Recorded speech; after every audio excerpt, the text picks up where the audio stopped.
All right, we got this from the New York Post. Motorcycle fugitive wipes out during wild high-speed chase on LA freeway after killing a cop.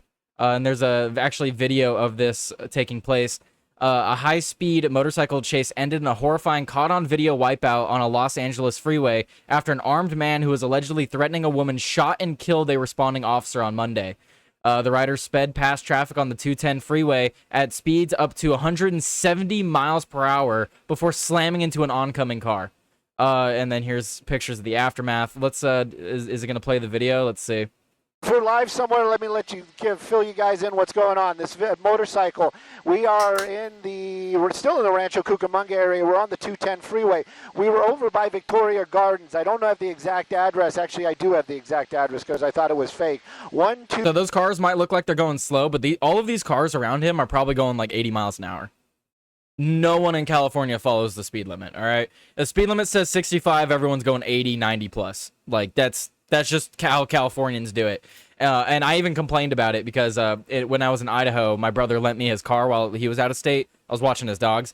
And, yeah, man, the speed limit says 60 over there. Everyone goes 50 or 55. It's it's ridiculous. So I'm not used to that because in California, we all ignore the speed limit. Everyone in California ignores the speed limit. If you go the exact speed limit, you'll probably get a road rager. Like, that's how serious people take it here in California. They should honestly just change the speed limit, but then we'll probably just speed past that too. So, but anyway, let's see if we can get to the part where he crashes.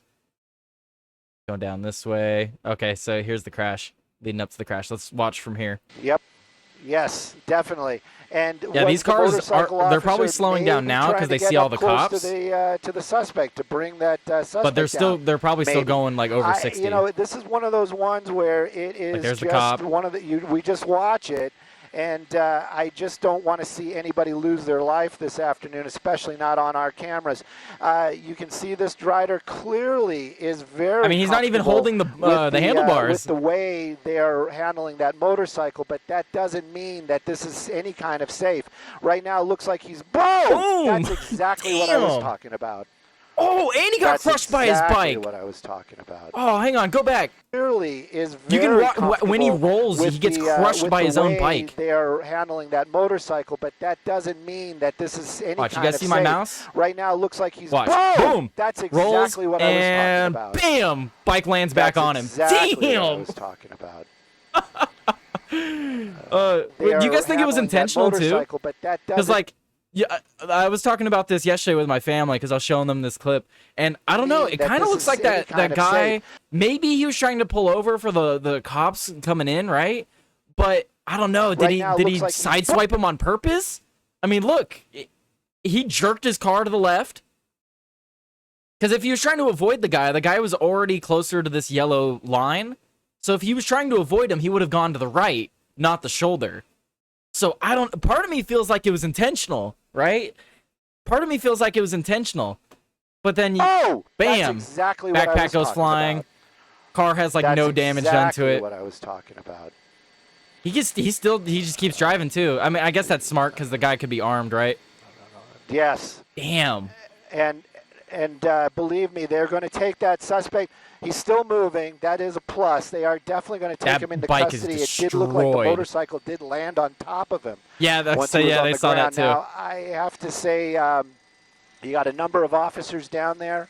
I can guarantee you they're going to stop the freeway, but they're also going to start calling for paramedics. They're already calling for paramedics. And again, how they're going to get there this quickly is another question. But crazy. Yeah, no, so you play stupid games, you get stupid prizes, as Shitty Gov said in the chat. He's probably like, I got insurance. Right, that guy that hit him probably had full coverage, right? He's like, whatever, don't matter to me. Sounds like a Darwin Award winner. No, seriously.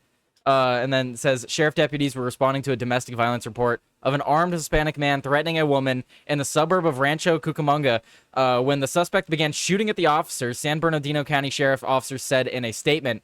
One deputy was struck and was airlifted to a hospital. The suspect fled the location on a motorcycle and was pursued along the eastbound 210 freeway.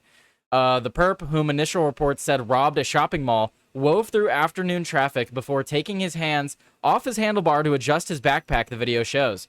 That's when he slammed into the back of a sedan, sending the suspect cartwheeling through the air and skidding onto his back before the bike rolled over him. A wheel seeming to miss his head by inches, the harrowing footage shows. The car that clipped the motorcycle was being driven by an off-duty narcotics officer conducting a legal intervention. The sheriff department later clarified. Hang on, let me see what my dog's doing. Anyway, so the footage seemed to show a gun lying nearby on the asphalt. Officers swarmed the dazed suspect and administered first aid, including putting him in a neck brace. After several minutes, he appeared to sit up and cooperate with officers. Aerial footage near the scene of the initial shootout showed a patrol vehicle's window shattered and bloody police vest on the ground. The wounded deputy, later identified as San Bernardino County Sheriff Deputy Andrew Nunez, died in the shooting. The office posted an update on Monday evening. He was struck by a bullet once in the head and was rushed to the hospital before being pronounced dead around 1 p.m. Nunez leaves behind his wife, who was pregnant with their second child, a 2-year-old daughter, his mother, and 4 brothers and sisters. Sheriff Shannon Dickus anyway announced in a press conference on Monday, we're embedded in sorrow. Dickus told reporters. Nunez was a 6-year veteran with the department, the sheriff added. Deputy goes on to say that Deputy Nunez served with unwavering commitment, courage, and deep compassion for the community he vowed to protect. This is from the sheriff's office, as they said in a statement. His bravery and sacrifice reflect a life dedicated to safeguarding others, even at the greatest cost. Such devotion will remain forever etched in our hearts. Cops wrote, San Bernardino County District Attorney Jason Anderson said his office intends to look into charging the suspect with the murder of a peace officer. The suspect is in stable condition in an area hospital, according to Dickus. The investigation into the incident remains ongoing. Officers were waiting to interview the suspect as of Monday afternoon. I mean, it's very unfortunate to have another officer lose their life, but that's how this job goes sometimes, unfortunately.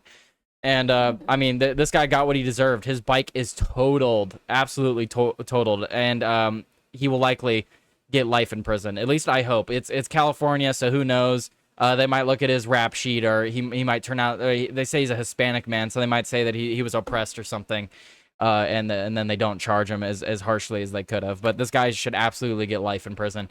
Endangering people on the highway, shooting a police officer. He was also attempting to rob a woman at the time. So the absolute scumbag, and this is how I want him to be remembered. I want him to be remembered as a as a cartwheeling fool that cartwheeled off his bike on the freeway, or tumbled or rolled, however you want to put it. If he had killed the rando, they would have let him go the next day. Possibly, just because it's California, right? But I don't know. I hope this guy gets the book thrown at him. And this is how he should be remembered. He should be remembered as the guy that got sideswiped on the freeway in a high-speed chase after killing an officer. That's how this guy should be remembered. Bikes totaled, spines totaled, housing is secured for winter. Also a plus. He won't have to worry about his SNAP benefits now. Oh, that's a banger right there, Shitty Gov. All right, yeah, no, this guy's an absolute idiot. I think there's a scary statistic. Let me see. Let me see if I can pull this up. Let's see what here. Probably be quicker if I ask Grok. Grok isn't always 100% accurate, so take these numbers with a grain of salt. But let's see. What percentage of people outrun the cops in a high-speed chase? Because I'm pretty sure it's actually a high number. So let's see. According to 27, so this is 2017 numbers. It says that suspects were immediately apprehended in 67% of cases. The remaining 33% did not end at arrest. About 14% involved vehicles that fully escaped. While another 11% ended with police abandoning the chase for safety reasons. This suggests that this data set, roughly 14% of high-speed chases resulted in suspects outrunning the police without later apprehension noted during the pursuit. So that's a lot higher than I thought it would be. You know what I mean? So in 14% of cases, you have a 14% chance of outrunning the cops, according to these statistics. And maybe even higher, depending. Yeah, because you might outrun them 33% of the time, and then they find you later. But at least 14% result in no one getting arrested. So I'm glad that this guy crashed because he's a scumbag. Hopefully that you know what I'm actually worried about here. I'm worried about that other guy's car that hit him. I'm worried about that guy's car. Hopefully his car is okay. Hopefully his car is okay, and hopefully that police officer that he killed. Hopefully their family their family can get going, and they can be better from this. Hopefully, I know it's gonna be tough for the family, but man, this scumbag needs to go away for life.